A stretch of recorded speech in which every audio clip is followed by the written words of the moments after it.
Supreme court में जब अदालत चल रही थी तो सबके सामने भरी अदालत में सीजेआई गवई की तरफ एक वकील अपना जूता फेंक देता है। और जब जूता फेंकता है तो पूरी अदालत वहां पर मौजूद थी।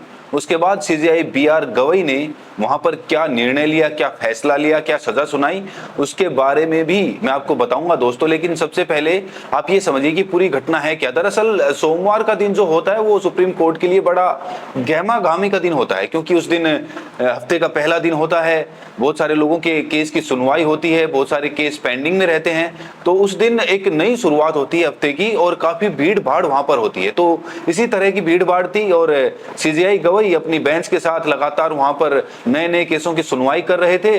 काफी ज्यादा केसों की सुनवाई वो कर चुके थे, लगभग दोपहर का समय था।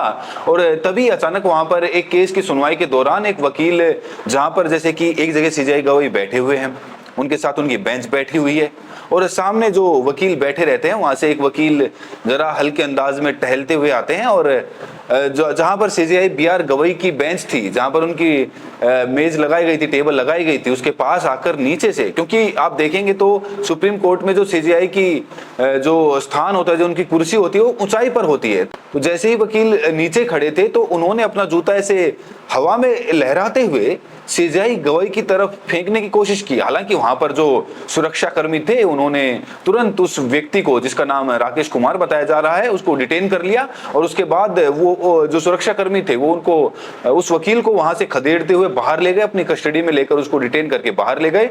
और जब वो व्यक्ति राकेश कुमार बाहर जा रहा था तो लगातार वो चिल्ला रहा था, एक बात बोल रहा था कि हम सनातन का अपमान नहीं सहेंगे।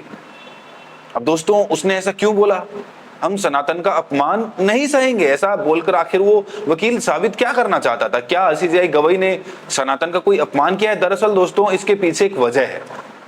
आपको याद होगा कुछ दिनों पहले 16 सितंबर के दिन खजुराहो के बारे में एक सुनवाई कर रहे थे सीजेआई गवई। एक विष्णु की मूर्ति थी जिसका सर खंडित था, लगभग 7 फीट की मूर्ति।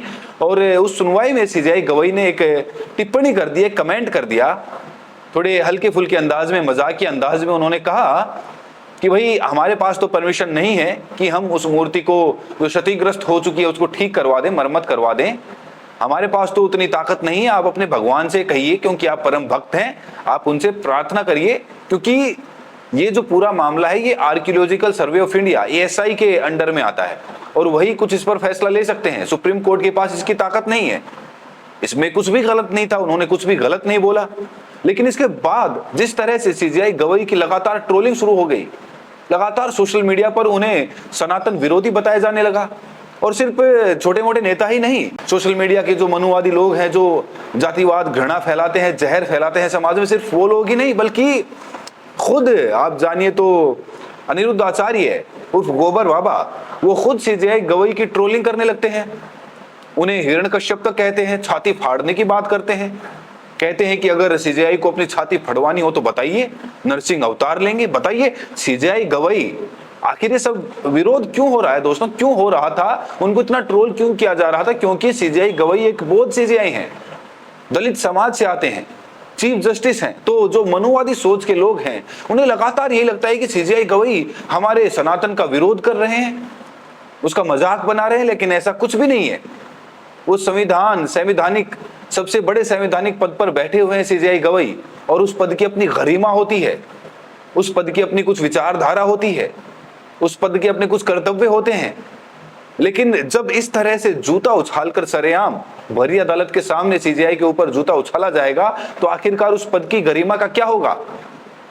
अब देखिएगा उसके साथ क्या कार्रवाई होती है, उस वकील के साथ क्या होता है। क्योंकि सुप्रीम कोर्ट में कोई आम आदमी ऐसे ही नहीं पहुंच सकता है, वहां पर बहस चलती है।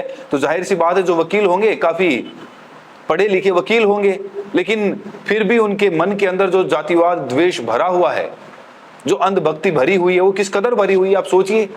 इस घटना से साफ पता चलता है कि उनके अंदर जो जातिवाद द्वेष है, जो मनुवादी सोच है, वो कितनी गहरी जड़ तक समाई हुई है। इस बात से साफ जाहिर हो रहा है दोस्तों।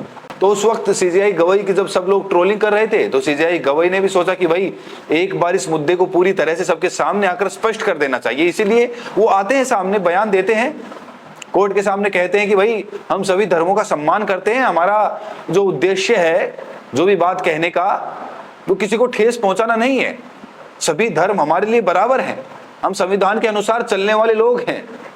सीजेआई गवई ने सफाई दे दी थी, लेकिन इसके बावजूद वो ट्रोलर्स के निगाहों में रहते हैं, उनके निशाने पर रहते हैं।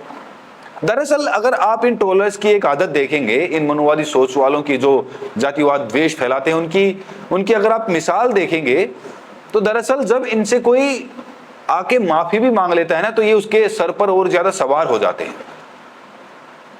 मतलब वैसे कोई तुक नहीं बनता था कोई भी सफाई देने का, लेकिन चलो समाज को देखते हुए, पद की गरिमा को देखते हुए, प्रधानमंत्री नरेंद्र मोदी तो है नहीं कि प्रेस कॉन्फ्रेंस नहीं करेंगे, सवाल उठते रहें। अब सीजेआई गवई हैं, संविधान को समझते हैं, मीडिया को मानते हैं, सोशल मीडिया की पावर को समझते हैं, तो मीडिया के सामने आ गए और कह दिया कि चलो जो गलतफहमी हो रही है उसको दूर करो।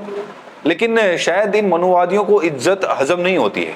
जब उन्होंने अपना पक्ष क्लियर कर दिया तो उनके ऊपर इस तरह से जूता फेंकने का क्या उद्देश्य हो सकता है। लेकिन दोस्तों, यहां पर एक बात देखने को मिली, सीजेआई गवई यहां पर बिल्कुल गुस्सा नहीं हुए, उसके ऊपर बिल्कुल तल्खी पेश नहीं की, उन्होंने उसको नजरअंदाज कर दिया। 1 मिनट भी कोर्ट का समय बर्बाद नहीं किया, और जो उनके सहयोगी थे आसपास बैठे हुए थे, उनसे भी कहा कि उस पर ध्यान देने की जरूरत नहीं है, अपना काम करिए।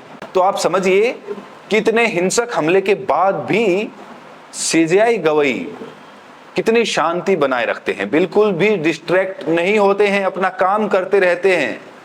और यही बुद्ध की विचारधारा है।